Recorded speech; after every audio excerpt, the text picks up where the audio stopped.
Fala pessoal, beleza? Tranquilo? Estamos chegando aí, você sabe onde? Aqui no nosso canal LA Esportes. Eu já vou te convidar de antemão. Se tu não é inscrito, te inscreve no nosso canal, ativa as notificações, deixa o like nesse vídeo, compartilha com os teus amigos e deixa aqui embaixo teu comentário. Eu sou o Luiz Eduardo e vamos juntos para analisar a partida entre Flamengo e Corinthians, Corinthians e Flamengo, válida pela volta das quartas de final da Libertadores. Galera, esse vídeo basicamente vai ser para falar sobre alguns erros por parte do Corinthians, acertos por parte do Flamengo e principalmente já projetar os confrontos das próximas equipes da temporada. Vamos começar falando sobre o jogo.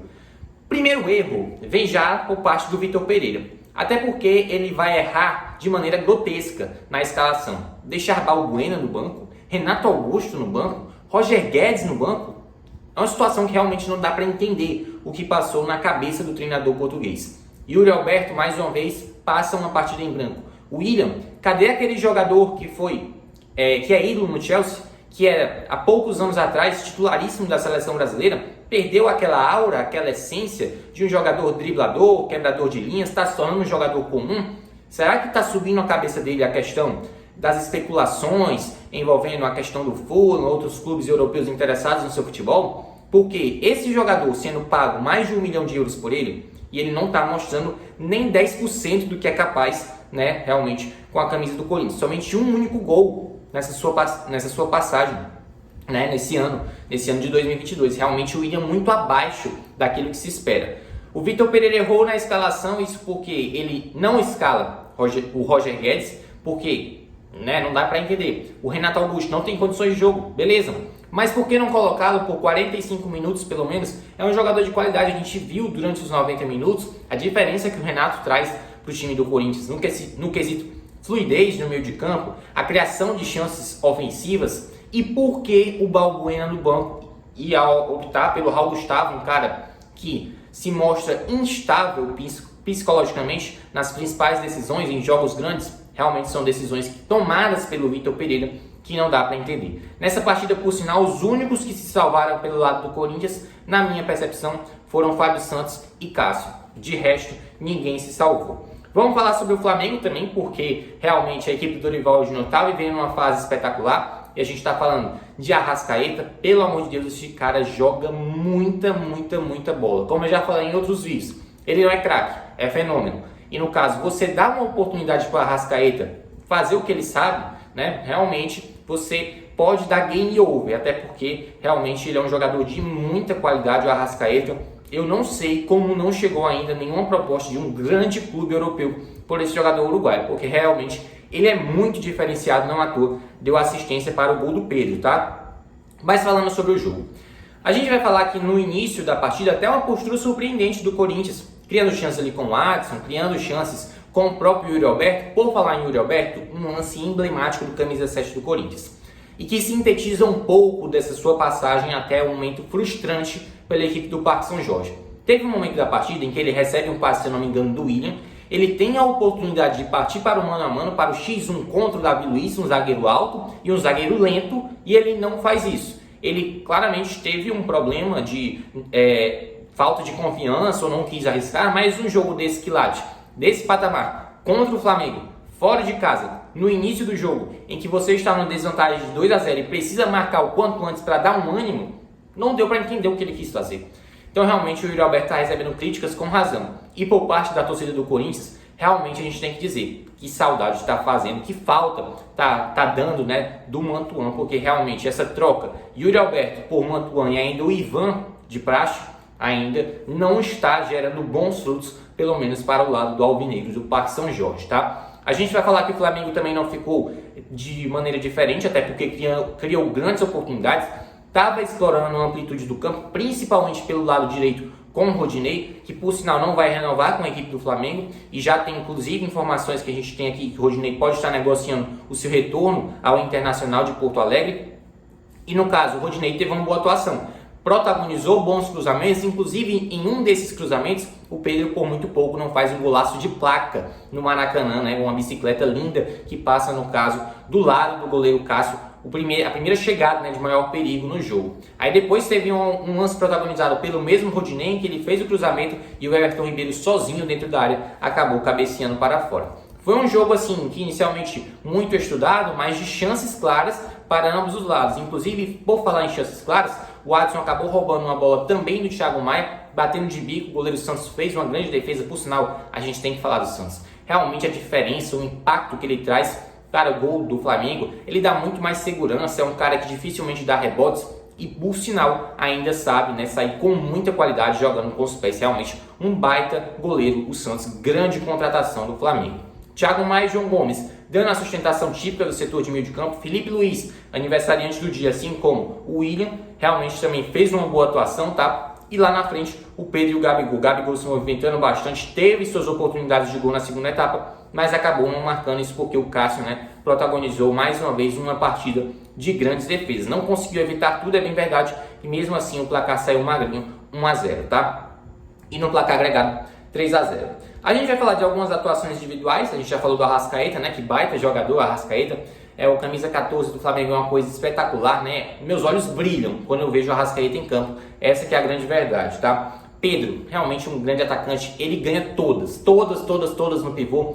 Realmente é um cara assim que eu não consigo nem mensurar em palavras a qualidade dele. Não é só de hoje, desde a época de Fluminense, mas desde que ele foi para a Fiorentina, retornou ao Flamengo. Estava inclusive na reserva já com outros treinadores, beleza? E a gente fala, por exemplo, Jorge Jesus, Renato Gaúcho, o próprio Paulo Souza, mas eu ressalto desde o início do trabalho do Dorival Júnior.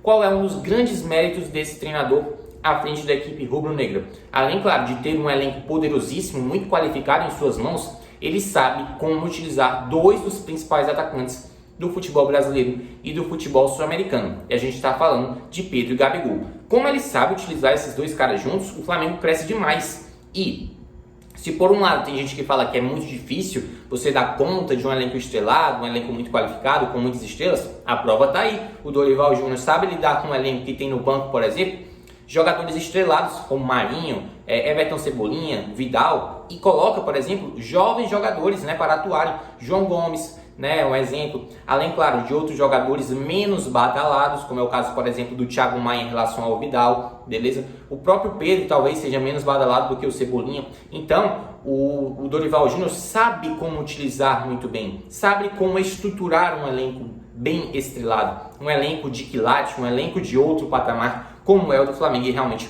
faz um grande trabalho, não à toa, 100% de aproveitamento nessa edição da Libertadores. Tudo bem que ele não está desde o início da campanha, mas nesses jogos decisivos, com certeza ele tem participação gigantesca.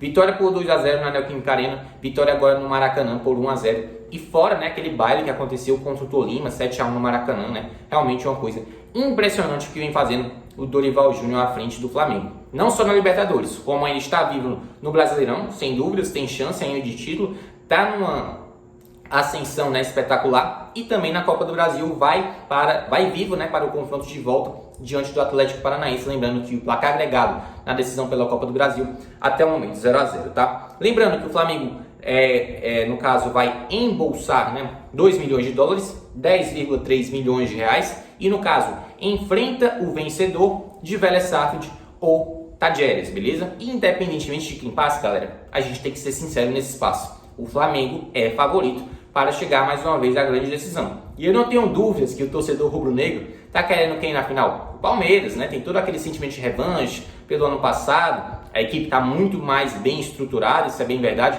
Conta com melhores nomes, sem dúvida. E ainda pode ter a presença, né, nas próximas fases de jogadores que tanto chegaram nessa janela como alguns que estão entregues ao departamento médico. E a gente está falando, por exemplo, do Varela, do Pulgar, né, jogadores que foram contratados nessa janela, e alguns que estão no departamento médico, o caso, por exemplo, do Bruno Henrique e também do Rodrigo Caio, tá? Mas voltando a falar do Corinthians, foi uma das piores campanhas do Corinthians na história da Libertadores. Você pode até me dizer, mas chegou nas quartas de final. É bem verdade, mas eu vou elucidar essa péssima campanha do Timão em números. O Corinthians passou na fase de grupos, num grupo, né, que tinha Boca Juniors, Deportivo Cali e também o Always Ready. Não conseguiu vencer o Always Ready, o inqualificável Always Ready, tá? Inclusive, o Corinthians só marcou 5 gols em 10 partidas. Uma média inferior a 1 gol por jogo. Uma média ali, se a gente for realmente assim colocar os valores exatos, é 1 gol a cada 2 partidas de Libertadores. E somente 2 vitórias numa sequência de 10 partidas. Aí você pode me falar, é bem verdade. nos jogos contra o Boca Juniors o elenco estava muito desfalcado. Isso é verdade, mas a gente não pode tirar daqui os números, porque eles escancaram a realidade do timão. E aqui ninguém vai defender nesse espaço a demissão do Vitor Pereira. Não, essa ainda não é uma realidade. Mas é fato que nas próximas decisões que o Corinthians vai ter, e a gente está falando já de um derby, o Corinthians precisa se recuperar rapidamente, né? Esquece a Libertadores. É difícil? É difícil. Mas já tem um derby pelo Brasileirão decisivo, em que se o Corinthians sonhar em empatar, já é um péssimo resultado. Tem que vencer para diminuir a distância para o líder do Brasileirão em 3 pontos. E logo depois, a decisão dentro de casa contra o Atlético Goianiense. E aí sim, muito mais do que a obrigação passar. Inclusive, a gente estava falando no sorteio da Copa do Brasil, em que o Corinthians teoricamente tinha pegado o adversário mais fácil, né? Tinha um caminho mais viável para chegar às semifinais. Está acontecendo totalmente o contrário. Lembrando, o Atlético Goianiense, né, é uma equipe duríssima, venceu o Nacional do Uruguai pela Sul-Americana, já está nas semifinais da competição continental, tá? Então, como a gente falou, do lado do Vitor Pereira, erros na escalação inicial, sem Renato Augusto, sem Roger Guedes, sem Balbuena. Balbuena foi uma coisa assim que me impactou bastante, porque ele não estava na equipe titular. Realmente são coisas que não dá para entender, tá? Como eu já falei, a questão do derby, né, do confronto contra o Atlético Goianiense, no plano de jogo geral, embora o Corinthians tenha tido, né, até alguns momentos interessantes na partida, chances ali com o Adson, por exemplo, até algumas tabelas interessantes pelo lado esquerdo no primeiro tempo com o Willian e com o Fábio Santos, faltava ao Corinthians velocidade. Faltava a presença, por exemplo, de um Mosquito, de um Roger Guedes, um cara para finalizar com mais perigo. O Corinthians tem um sério problema de finalização, tá? Quando consegue finalizar gol, às vezes, né, a finalização vai muito em cima do goleiro. E em outras oportunidades precisa caprichar um pouco mais para desviar dos adversários.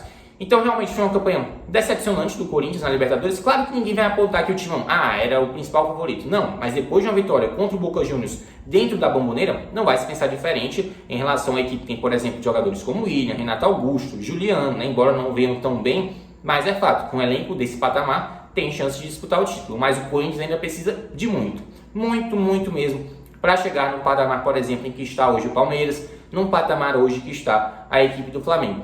Mas nem tudo, né, digamos assim, nem tudo é um filme de terror para o torcedor do Corinthians. Até porque existe a possibilidade no Brasileirão, existe a possibilidade na Copa do Brasil. E para o torcedor do Flamengo só é festa, né? É a recuperação efetiva no Brasileirão, em que a equipe está no G6, é a Copa do Brasil, em que a equipe tem chances de avançar para as semifinais, mesmo jogando fora de casa contra o bom time do Atlético Paranaense, e ainda, no caso, classificado para as semifinais da Libertadores, onde vai enfrentar Vélez Sarsfield ou Tajeres aí pelas semifinais, em que é amplamente favorito, né, a equipe rubro-negra para avançar para a próxima fase. Lembrando, né, mais um excelente público. A gente tem que falar das torcidas aqui no Maracanã, o Corinthians com cerca de 4 mil pessoas e o Flamengo protagonizando uma festa espetacular, né, das duas maiores torcidas do nosso futebol. Realmente é muito bom de se ver não só o show dentro, mas também fora de campo. A gente também não pode deixar de falar da expulsão que teve do Bruno Mendes, né, num toque de mãe, que ele era o último homem. Realmente a expulsão foi justa. E com relação ao plano de jogo geral, o Flamengo superior mereceu do início ao fim a classificação, com direito ao leg, gritos de eliminado, e tá tudo certo. Parabéns ao Flamengo pela classificação. Sem dúvidas, a equipe rubro-negra vai chegar forte, vai chegar firme para disputar, no caso, o título não só da Libertadores, como também de outras competições que ainda está em disputa. Resta ao Corinthians a disputa do Brasileirão e da Copa do Brasil. Não se fala em demissão de Vitor Pereira, pelo menos na minha percepção, tá? É um cara que tem um aval da diretoria, mas ele precisa organizar melhor algumas ideias, principalmente em jogos decisivos. Porque, como a gente falou, numa partida decisiva contra o Flamengo, principal jogo do ano, em que o Corinthians estava em desvantagem dentro do Maracanã, tem que colocar os melhores jogadores. Então, realmente, algumas escolhas do Vitor Pereira precisam ser melhores, precisam de um melhor pensamento, né? Uma melhor ideia antes de serem executadas. Mas no plano geral, parabéns ao Flamengo pela classificação. Resta ao Corinthians aí brigar pelo Brasileirão e pela Copa do Brasil. Quem sabe uma chance de título aí para o Timão, beleza? Então parabéns ao Flamengo em bolsa. Aí, mais uma vez repetindo a informação, 2 milhões de dólares, 10,3 milhões de reais. Faz o Pix Comembol e aí o Flamengo vai enfrentar o vencedor de Vélez Sarsfield ou Tajeres, beleza? Então a gente fica por aqui. Se inscreva no canal, ativa o sininho das notificações, deixa o like nesse vídeo, compartilha com os teus amigos e deixa aqui embaixo o teu comentário. Vá, um abraço, rapaziada, no meu nome, Luiz Eduardo, para todos os fãs de esporte da LA Sports. Até nosso próximo vídeo, galera. Parabéns ao Flamengo pela classificação para a próxima fase da Libertadores. Valeu, galera!